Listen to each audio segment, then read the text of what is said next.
Hello students, today we are going to start NCERT Science Class 8 Chapter 1 crop production and management यानी कि फसल उत्पादन एवं प्रबंध। ठीक है, हम लोगों ने चैप्टर 2 पहले डिस्कस कर लिया था। अब हम लोग चैप्टर 1 डिस्कस करेंगे जैसा सिलेबस में है। ओके, तो चैप्टर का नाम है फसल उत्पादन एवं प्रबंध। अब देखो बेटा, जो फसल उत्पादन इसको हम लोग बोलते हैं क्या, क्रॉप प्रोडक्शन। किस तरीके से हम लोग फसल को क्या करते हैं, बढ़ाते हैं, उसका उत्पादन करते हैं और उसको अच्छे से मैनेजमेंट करते हैं, उसको अच्छा से उसका रख रखाव करते हैं, उसको हम लोग बोलते हैं क्या, प्रबंध। हम सभी को भोजन की आवश्यकता होती है, पता है ना। All the living beings require food. जितने भी आपके लिविंग ऑर्गेनिजम्स हैं, जितने भी आपके जीवित प्राणी हैं, चाहे वो प्लांट हो चाहे एनिमल हो, हम सभी को भोजन की क्या होती है, आवश्यकता होती है। भोजन जो है वो बहुत इम्पॉर्टेंट है हमारी ग्रोथ एंड डेवलपमेंट के लिए। आपके बड़े होने के लिए भोजन की बहुत ज़्यादा आवश्यकता है। और इतना भोजन कहाँ से आएगा, तो इसलिए कृषि से हमें बड़े स्तर पर फसल उत्पादन करना आवश्यक है। कृषि पता है क्या होता है, जो लार्ज स्केल पे जो हम लोग पेड़ पौधे उगाते हैं उसे हम क्या बोलते हैं, कृषि बोलते हैं। आमतौर पर फसलों के दो भागों में क्या हुआ बेटा, बांटा जाता है। आमतौर पर फसलों को दो भागों में बांटा जाता है। अभी फसल कहाँ से आएगा, आप कृषि उत्पादन करोगे तो उससे क्या होता है बेटा, आपका फसल बढ़ेगा। और फसलों को हमने दो भागों में बांट रखा है, खरीफ फसल और रबी फसल। इसलिए हम लोग इसको डिस्कस करेंगे कैसे मंथ वाइज, कैसे ऋतु के अनुसार फसल को उगाया जाता है। और कृषि हमें बड़े स्तर पर फसल उत्पादन करने का मौका देती है। आइए हम जानते हैं खरीफ फसल और रबी फसल के बारे में। सबसे पहले जानेंगे खरीफ फसल। जो फसल वर्षा ऋतु में बोया जाता है उसे हम खरीफ फसल कहते हैं। जो फसल वर्षा ऋतु में, यानी कि वर्षा ऋतु कब आती है आपकी, तुम जून कह सकते हो, जुलाई कह सकते हो। तो जो फसल वर्षा ऋतु में बोया जाता है उसे हम खरीफ फसल कहते हैं। सामान्यतः ऐसी फसल जून से सितंबर तक की होती है। जून में स्टार्ट होती है और लगभग सितंबर तक क्या होती है, इसकी कटिंग हो जाती है। जून में हम लोग इसे बोते हैं और सितंबर में इन फसलों की हम कटिंग कर लेते हैं। तो इसका उदाहरण क्या है बेटा, धान, मक्का, सोयाबीन, मूंगफली, कपास इत्यादि। तो जो फसल वर्षा ऋतु में बोया जाता है उसे हम खरीफ फसल कहते हैं। जो जून से सितंबर तक होता है, यानी कि हम जून में उसे बोते हैं और सितंबर में क्या करते हैं, हम लोग इसकी कटिंग करते हैं। और ये एग्जाम्पल बहुत इम्पोर्टेंट है कि what are the example of kharif फसल। खरीफ फसल के उदाहरण क्या हैं, तो धान, मक्का, सोयाबीन। अब हम जानेंगे रबी फसल। क्या जानेंगे, रबी फसल। जो फसल शीत ऋतु में बोया जाता है उसे हम रबी फसल कहते हैं। जो फसल शीत ऋतु में बोया जाता है उसे हम रबी फसल कहते हैं। और ऐसी फसल अक्टूबर से मार्च तक की होती है। कब, कहाँ तक की होती है, अक्टूबर में हम उसे बोते हैं और मार्च में क्या होते हैं, इसकी हम कटाई करते हैं। और हमने खरीफ फसल का क्या पढ़ा था बेटा, जून से लेकर सितंबर तक, और रबी फसल का अक्टूबर से लेकर के मार्च तक। इसका उदाहरण है गेहूँ, चना, मटर, सरसों, अलसी। क्या क्या एग्जाम्पल है इसके, याद रखना बहुत ज़रूरी है, गेहूँ, चना, मटर। अब आपको पता है ये जो हम लार्ज स्केल पे जो कृषि का उत्पादन करते हैं फसल उगाने के लिए, वो बहुत सारी विभिन्न चरण से होकर गुजरता है। बहुत सारी क्या होती है, इसके स्टेप्स होते हैं जिसको हम स्टेप बाय स्टेप क्या करते हैं, फॉलो करते हैं। किसानों को फसल उगाने के लिए अनेक तरह के कार्य करने पड़ते हैं।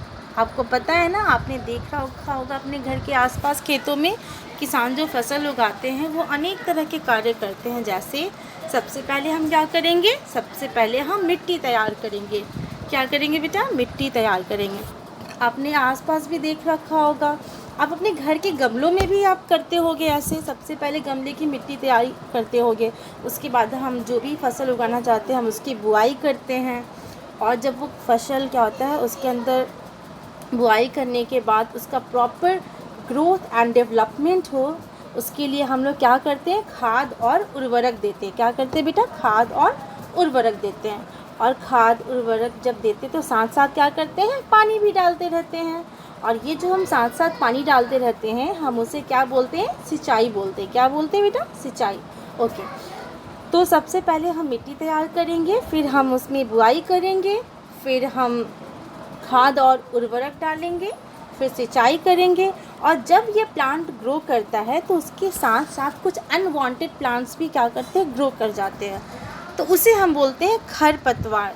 तो खरपतवार से सुरक्षा भी हमें करना होता है, तो उसे हम वीडिंग कहते हैं। उसे हम लोग कुछ दिन में ही क्या करते हैं, उन गमलों से या फिर उन खेतों से क्या करते हैं हम लोग, अनवांटेड प्लांट, जो प्लांट हमें नहीं चाहिए, जिसको हमने नहीं बोया है, हम उसको उससे निकालते रहते हैं, है ना।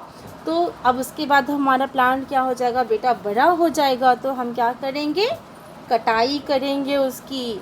और कटाई करने के बाद क्या करेंगे, हम उसे अच्छी तरह से उसका भंडारण करेंगे, यानी कि उसको हम किसी सेफ़ जगह पे रखेंगे, जहाँ की पे पानी की बूंदें उसमें ना आए, उसमें कोई मॉइस्चर ना पकड़े, ठीक है।